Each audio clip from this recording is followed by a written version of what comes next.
और उसके टाइप्स के बारे में जानेंगे। तो पॉवर्टी क्या है? Poverty is a condition where people lack financial resources to maintain a minimum standard of living. मतलब जहाँ आदमी कपड़ा रोटी मकान भी अफोर्ड नहीं कर पाए, उसे कहते हैं poverty. In sociological meaning, poverty is also social exclusive, marginalized and lack of power, not just lack of money. इसका मतलब है सोशियोलॉजी में कि पॉवर्टी का मतलब सिर्फ गरीबी या पैसे से नहीं होता। इसका मतलब ये होता है कि लैक ऑफ पावर, जहाँ आपके पास पावर भी ना हो। इसमें की थिंकर आते हैं कार्ल मार्क्स, जिन्होंने कहा है so poverty as a structural outcome of capitalism and class exploitation. Karl Marx class exploitation और कैपिटलिज्म की बात करते हैं और उन्होंने रिजर्व आर्मी ऑफ लेबर भी कहा था। Marks weber link poverty with status and life chances and social stratification. Social stratification का मतलब होता है unequal ranking of individual group in society, जैसे अपर क्लास, मिडिल क्लास और लोअर क्लास। फिर आते हैं Oscar Levi's, introduce the idea of culture of poverty. ये इनका बुक का नाम भी है। फिर आ, फिर आते हैं Amrita Sen, defined poverty in a term of capability deprivation.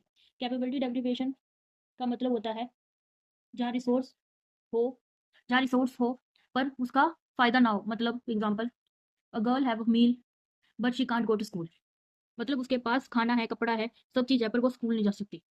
फिर हम आते हैं टाइप्स ऑफ पॉवर्टी पर। फर्स्ट टाइप है एब्सोल्यूट पॉवर्टी, जहाँ पर बेसिक नीड्स भी फुलफिल नहीं हो पाती, जैसे फूड, शेल्टर और वाटर। इसमें आते हैं सीबम रोन्ट्री, जो अपना फील्ड को करते हैं यॉर्क और इंग्लैंड में। फिर आते हैं रिलेटिव पॉवर्टी। रिलेटिव पॉवर्टी में हम देखते हैं जहाँ एक लिविंग स्टैंडर्ड को दूसरे लिविंग स्टैंडर्ड के साथ कंपेयर करते हैं। पीटर टाउनसेंड इसमें इसकी बात करते हैं। और poverty linked with social exclusion. Social exclusion तो मतलब ये होता है कि जहाँ एक पर्सन या ग्रुप को दूसरे सोसाइटी में एक्सेप्ट नहीं करते। Example, Dalit are not accepted और think they are the lower caste in community. फिर आता है सिचुएशन पॉवर्टी। सिचुएशन पॉवर्टी वो होती है जो सडन क्राइसिस, नेचुरल डिजास्टर या जॉब लॉस से होती है, जो एकदम सडनली होता है। फिर है क्रॉनिक पॉवर्टी। क्रॉनिक पॉवर्टी वो होती है जो लॉन्ग टर्म या जनरेशन टू जनरेशन पॉवर्टी चलती आ रही है, जिन्होंने वर्ल्ड बैंक 2001 में डिस्कस किया था, वो link to social inequality by marks.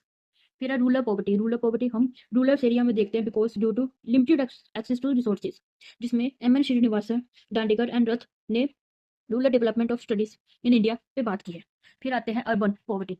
Urban poverty जो अर्बन एरियाज में दिखाई देती है because of overcrowding and slums. Manuel Carson इसमें बात करते हैं और अर्बन मार्जिनलिटी टू कैपिटलिस्ट अर्बनाइजेशन को लिंक करते हैं।